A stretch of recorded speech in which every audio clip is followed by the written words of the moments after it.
everyone, I'm Jessica James and welcome back to the Mill Creek Government Channel.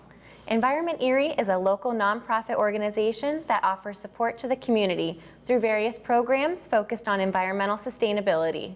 These programs include youth education in our schools, public education through workshops, revitalization programs with businesses and neighborhoods, and restoration programs on our streams. Joining our show today is the Executive Director of Environment Erie, Amy Jo Zola. Thank you so much for joining us, Amy Jo. I appreciate it. We have such a long history, so I'm glad that I'm able to have you on the show today and talk about what the organization's doing. Thanks for having me. Well, you're not only the Executive Director of Environment Erie, but you were also an integral part of its inception. Can you tell me how Environment Erie came to be and what role you played in that? Environment Erie is the merger of two previous organizations. I was on the board of one of those organizations and then on the board of the newly formed Environment Erie back in 2011. Mm-hmm. So that job really took a lot of effort to kind of get the two boards together, to make all those changes. It's not easy to merge organizations, especially when the activities are different but missions are very similar. Mm-hmm. And why did you feel like merging the two organizations and creating Environment Erie, why do you think that was so necessary for the community? Because I know it's grown a lot since then too. It has grown a lot. The two previous organizations were really limited by the cost of administering a nonprofit and also limited by staff and resources. So by merging, we really cut a lot of the kind of excess out and we're able to capitalize on what we did have to continue to grow. Mm-hmm. And you know, coming from a nonprofit background and actually from Environment Erie myself, you know, funding is so hard to come by sometimes, especially when, you know, the economy is down and, you know, you're really reliant on, you know, grant funds or corporate donors. And, you know, no one thinks about it, but there is staff time involved. I mean, you know, you've got these great projects that you have, you know, an idea for, but you need somebody to implement that project. Yes. And I would say we feel that a lot. Just there's only 4 of us. Mm-hmm. There is 3 full-time and 1 part-time employee. Mm-hmm. So we always say that we have a mighty but small staff. Right. So we do a lot of activities with just the 4 of us. That being said, it's because there is only so much funding for staff time. Mm-hmm. But you do partner with a lot of organizations in the Tom Ridge Environmental Center, outside of the Tom Ridge Environmental Center. Yes, so, and we're starting to partner with a lot of non-traditional, we're not just partnering with other environmental organizations, we're partnering with neighborhood groups, we're partnering with government groups. Mm-hmm. So we really try to reach out and make those really good connections. And that's why I think Environment Erie is so strong, because you do have a really good network of all those groups, and I think it brings in a lot of knowledge from other sources that you may not have a background in, but pulling them in, right, you can accomplish a bigger project. Right, and we don't claim to be the kind of expert on anything. Mm-hmm. We are working towards, we really want to be the go-to organization for all things environmental. Mm-hmm. That doesn't mean that we're going to be the organization that eventually helps that person or that business, but just that we're the kind of catalyst or the go-between, mm-hmm, to kind of get them to where they need to be. Because we know that we can't do everything. So we're really open to partnerships, really open to working together. Right, right. And so it did start out as 2 organizations that merged, but like I said, you guys have grown, and right now Environment Erie has basically 4 main programs: education, restoration, revitalization, and then newer community initiatives. Can you touch on what is accomplished under those 4 programs? Sure. Education, we have 2 components. We were traditionally school-based education. Mm-hmm. However, our fastest growing program is our public workshops and our activities that we do with the general public, whether that be homeowners or just concerned citizens, individuals in our community, or some other professionals and our partners. Mm-hmm. We've really seen the growth in those programs. And with that, we've also added a membership program to, mm-hmm, kind of help with encouraging people to support Environment Erie, but then also to manage the interest, because one of the things that we found is that our public workshops were filling up in less than a minute. And we get people all the time, I've been trying to go to a rain barrel workshop for 2 years, and we understood that, so we have added more workshops each year, and then we've also added the opportunity for early bird registration through our membership program. So if you become a member, you get a couple of incentives. And that is, one is an early bird registration to any of the workshops. Another is a discounted rate to the workshops. And this year we have an additional incentive that if you become a member, you get a free workshop. Okay.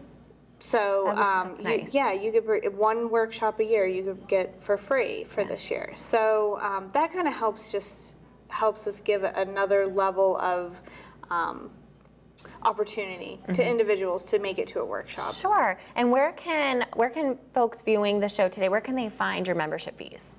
They can find all of that current information on our website, environmenterie.org. Perfect. So if they go there, they'll see all the current information. Sure. And your website is such a vast wealth of knowledge, of environmental knowledge. And one of the things that people get on there to look for are the public workshops. And so I think you guys are probably most known for the compost workshop, the Black Gold Compost Workshop. And I know we partner with you as well as the county, and then your rain barrel program, which I'd like to touch on too.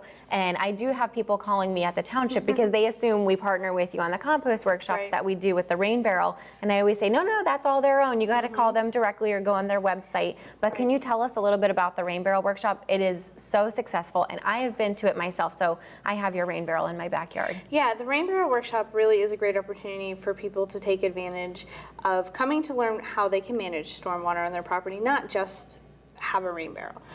But stormwater can be a problem for just about any property owner. So you can come and you can learn about all the different techniques.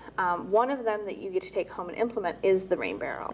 So it's a good opportunity for you not to just come and learn about it, but you get the incentive to actually take the barrel home with you and start using it right away. One of the best benefits to the workshop or having a rain barrel for some people is the fact that you spend about 40% of your water bill during the summer months possibly on watering your flowers and your garden, and that can kind of help alleviate some of those funds. No, it definitely can. And the one thing I love about your workshops is that they're open to families. So, when I registered, I was registering my household. So I, brought along my husband, and he came with me, and it was nice because he got to learn about the rain barrel too. I didn't have to go back and, give him all that information again and try to remember everything that I had just learned, because there is so much information you're being given during the workshop that he was allowed to come, see how it was set up, see how it works. I just used mine the other day to water my new plum trees in the yard, and it's wonderful. You just stick a little, bucket or a watering can underneath, and fill up 2 buckets worth, go water my plants, and I didn't have to use any of the tap water. Absolutely. It was wonderful. Good. And then the compost workshops, you want to touch on how successful those have been over the last few years? Yeah, the compost workshops also have grown. We've had interest in those as well, continuing to grow. You get a compost bin to take home, so you get to learn various techniques of ways to reduce your waste at home, not just through composting, but also through recycling and other waste management opportunities that we have in our community. Right. And so there's a small fee for the workshops, but it's totally worth it because looking at what the cost is of the of the compost bin or the rain barrel itself, the fee is so nominal. It's totally worth it, and they do fill up very, very fast. I know that we've seen the workshop open up at 8 a.m. and it's filled by noon. So definitely. Get online, check your website out, and see when the registration dates open. Hurry up, sign yourself up if they are open, because they fill up quickly. They do fill up quickly, and we do have any of our workshops generally have at least a take-home value of $150. Exactly. Other workshops that we have had this year, we have a a garden tour workshop where you got a raised bed to take home, a self-watering raised bed to take home. Oh, I didn't know that. I missed it. Yes, you Shoot. missed it. You'll have to wait and look. See I if we will, can do till it next next year. Yes. Okay. And then we're going to be offering in the fall a green and healthy home workshop that will talk about indoor air quality, just in time for when we start really closing up the houses for winter. Yeah. So that will have another incentive of being able to use a meter to test your home for its own air quality and see how your home fares to a healthy home. Sure, I absolutely love that. You guys have just the newest and innovative ideas, and that's why I love keeping up with the organization. Tell me about the Summer Field Studies program. This is our second year that we're going to be offering Presque Isle Field Studies, and this is a week-long program. For 2016, the cost is $50 a student. Wow. They get to come for the whole week. The students will do fishing, they'll do kayaking, really just about any activity that to help you explore Presque Isle. So that's always a fun program. The kids have a great time. I know our educator has a great time. I'm sure it's a toss-up who has the best time between the educator and the students. But it's a long week for the kids, but they really get exposed to a lot of the different elements out at Presque Isle that generally you might not really be aware of. Sure, and what's the age group that gets to sign up for that program? For this year, it was 11 to 14-year-olds. Okay. So right around the middle school level, give or take. I would have loved to have signed up for that in middle school. Oh my God. And the service learning and the youth training days kind of go hand in hand and then tie into your youth summit, is that right? Right, we have a program, Earth Action, and that runs throughout the school year. It starts with students picking a topic and learning about that topic and researching it. They get the opportunity to come to the Tom Ridge Center for a day, for a youth training day, and at the end of the school year, they have the opportunity to come back for the youth summit, which is out at Presque Isle. And with the summit, one of the key components of that is their presentation to their peers. So it's not just maybe you did a project, it's you did a project and how did it turn out, and you need to present those results to your peers. And this year we added the element where they could present that to professionals as well. And I was there for the youth training day this year, and so I got to give a little presentation myself. We did a trash dash game, so it's like a relay race, and we're sorting recyclables from compostables, from things that should actually go to the landfill. But what were some of the student projects that they presented? The projects this year, we have a lot of projects where they're working on beautification on their properties. So there's been some rain barrel projects, there's been a couple rain garden projects, which I think are really neat because they also then get to work, some of the projects take part in the community, not just in the school. So they get to work with the partners around their building. They also get to take pride in the fact that they're helping clean up their school or helping beautify their school. Sure, and I do. I love rain gardens. Tell our viewers, if they don't know, what is different from a rain garden to a regular garden? Well, a regular garden, you would just plant on the surface, and sometimes you even raise it, like a raised bed. Whereas a rain garden, you will build it into the ground, further into the ground, so that it's a lower point that will collect rainwater. The point is to collect the rainwater and then reuse the rainwater within the bed with the vegetation, as opposed to it going directly down the street or into a storm drain. And I love the plants. The plants that are chosen are all native. And for me, I just love that look because it's so wispy and it just has that like magical look. I think they look wonderful. So if you have a chance to put a rain garden in your yard, I would definitely suggest it. Yeah, especially if you have a stormwater problem. So those were the projects the kids were doing. And then just moving on and getting out of that education component and more into the restoration component, we have the Pennsylvania Lake Erie Watershed Association, but people might know this better as PLUA. Yeah, PLUA is a association of professionals and just concerned citizens from around the community. They meet every other month, and at their meetings they have a great opportunity to just discuss whatever is concerning in those watersheds at that time. They also work together to try to provide other educational opportunities. It's completely open to anybody who would like to attend, or if you have a concern that you would like to bring up. I know that they're planning, the group is planning a bus tour of the rain barrels, the art project that was yeah. just recently completed. Right. So all of the artwork rain barrels that are located throughout the community, they're going to do a little bus tour for that. So more information, they can contact us for more information on that. But PLUA is a great organization. They're a part of Environment Erie, but they're an association of themselves, where they can just really get together and share what's going on in each organization and see where partnerships can happen. And how often do they meet? About once a month? Every other month. Every other month. And then still down at the wastewater treatment plant? No, now currently they're meeting at the health department because there was not enough room at the wastewater treatment plant. That, I was going to say, last time I went to a meeting, the space was getting tight. Yes, there are a lot of active individuals in the organization, but I have to say I love everybody that's there because they bring so much to the table. Everybody has just a little bit different background and is able to share their knowledge and their experience, their professional experience, and do some really great projects within the community. Right. Awesome. And then the very last, well, not the very last subcategory here, but one of the other big umbrella one of the things that we cover under this umbrella is the revitalization component. Can you talk about how that differs from the first two? Revitalization is really trying to work in our neighborhoods to invigorate some change, make them more beautiful, make them more functional, make them more healthy.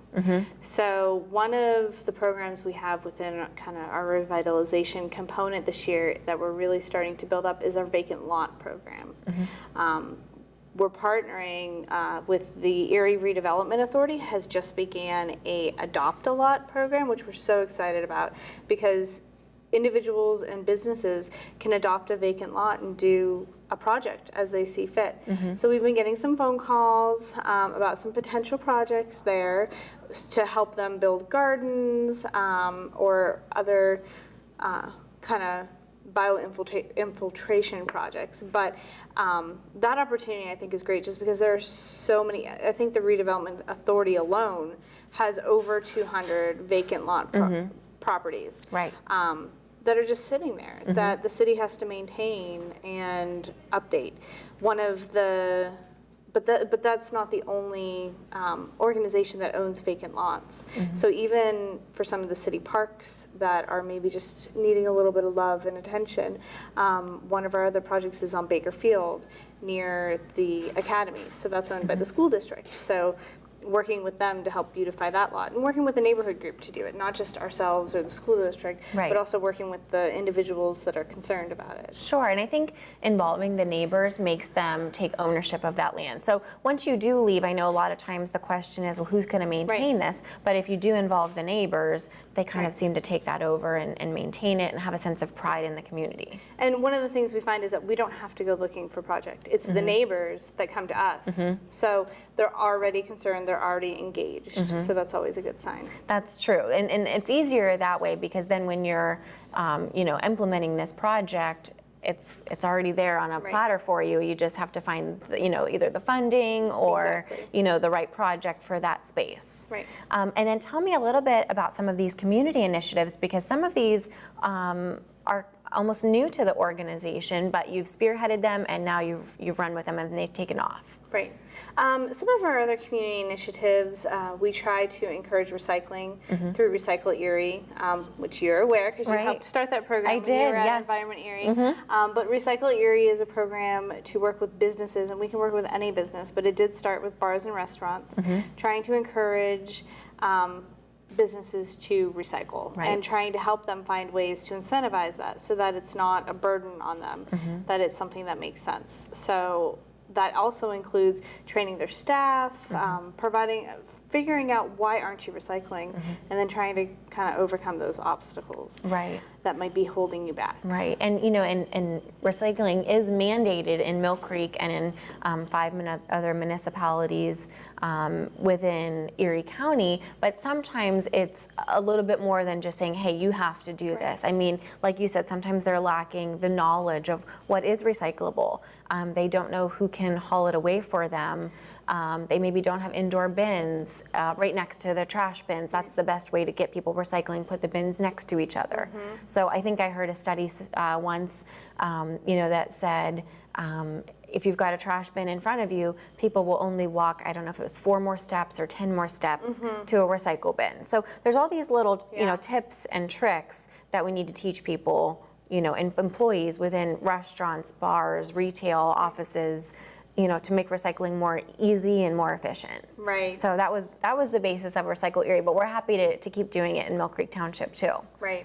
And then you've also got the Community Resiliency Work Group. Right. One of the groups that we're involved with is trying to aim to start some sort of climate change planning for our region. And with that, we have kind of really just been taking it one step at a time. The other individuals in the group are the New Page, the Northwest Pennsylvania Energy Task Force. There's the County of Erie. There is Pennsylvania Sea Grant. All working. We sit down monthly, at least once or twice, just to talk about, okay, what else can we do? One of the events that we've been holding yearly is a summit and picking a different topic every time. In 2017, we're going to be doing agriculture and climate change.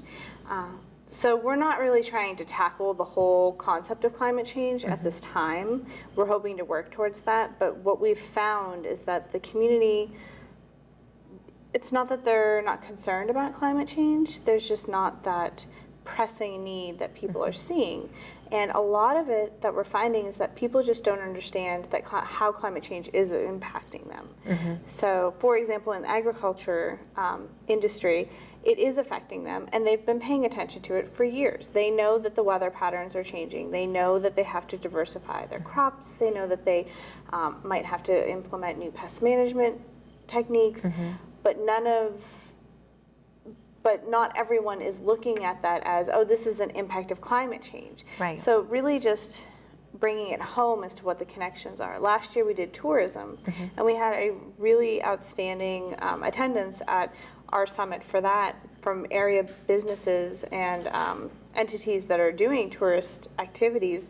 They want to know, because that is one of our top 3 industries in Erie County. That's a huge impact if we're going to have a drastic change in climate change. Right. So what does that look like? Where can they find more information? Where are some tools that they can implement new strategies for maybe planning long-term projects? So we're slowly but surely getting around trying to work towards eventually having some kind of community-wide strategy towards climate change. Sure. And I like that you break it down and almost tackle a little piece of climate change every year, because I think that people get overwhelmed by the word climate change and the thought of it. It seems, sometimes very gloom and doom and like it's this huge thing and I as one person can't tackle this alone. Right. But if you break it down into little components each year, you slowly chip away at the bigger problem. Yeah. And I think people, they hear the words or the phrase climate change and they think of a polar bear. We don't have polar bears in Erie, so why would that be a problem? Or they hear the term and they think of food crisis or drastic weather changes. I think that's the one that maybe does hit the closest to home. Right. Because our weather has been so erratic. This last year we had an incredibly mild winter. Right. But the year before we had such cold temperatures that we were actually getting to the point where, people were dying when they were outside or being left outside or getting disoriented outside. Right. So, this is a very serious issue. We're going to continue to have issues with it. We've got a lot of individuals in our community that are not living in the best of houses, that are not living in energy efficient houses. And how is that going to impact them when we're having extreme heats, when we're having extreme colds? Who's prepared and what can we be doing to be more prepared for that? So thinking climate change isn't happening in our backyard is a really naive thought or, kind of a fairy tale that it wouldn't be affecting us. And so, no, we're not losing our islands. We're not, having huge rises in sea level, but that doesn't mean that eventually those types of things might not be happening. But right now there are impacts that can be adapted. I think a lot of people think climate change, the only thing I can do is sit in a dark, cold house. And that's not what we're asking at all. We're asking people to look at what the patterns are and let's work towards adapting that way. Right. And Amy, you have so many things going on right now. I know we didn't even get to touch on some of your newer parts of your website, like greeneriepa.org. Right. Can you touch on that briefly? We've only got a few minutes, but I Yeah. don't want viewers to miss out on that. Yeah, no, greeneriepa.org is a great way to go find out what's going on in the community at whole. We work with our partners from Gannon to keep that website up and running. They're the ones who started the website, and we've kind of taken it over. But that link is a great way for you to find out who is doing what and where and when. And that can be anything green, from a for-profit industry to a nonprofit. So that's a great resource for all things green in Erie. It is. And tell me real quick, what is the greenhealthyhome.org? Greenhealthyhome.org is our website to just kind of people be able to look around a house. It's a model house where you can just kind of look to get ideas of what you can be doing at home. And I love that. I think that a lot of times, you know, your organization breaks it down for people. I can get a rain barrel. I can attend a compost workshop and get a bin. I can go on this website and find out, you know, what businesses are being green. I can find a CSA to participate in, but now I can go on and see what I can do in each room of my home and become a little bit greener every day. Everybody can be green. They just need to find what they want to be green about. Exactly. So That's a good way to put it. I love that.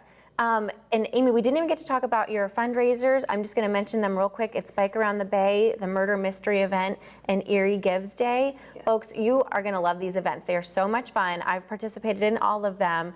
The Murder Mystery was a blast. I had so much fun at this. Yeah, we were sold out this last year, so we're Yes. hoping to do that again next year. Oh, I hope you do, because folks, you will have to attend. Please, Amy, thank you so much for being here. There's so much for us to talk about. I'll have to have you back on the show because we didn't even get to touch, you know, to really dive in. Yeah.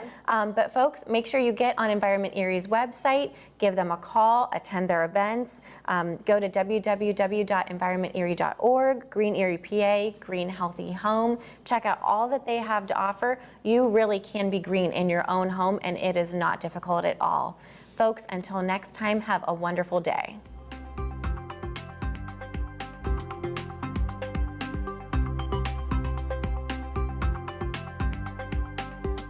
You're watching the Mill Creek Government Channel, powered by WQLN Public Media.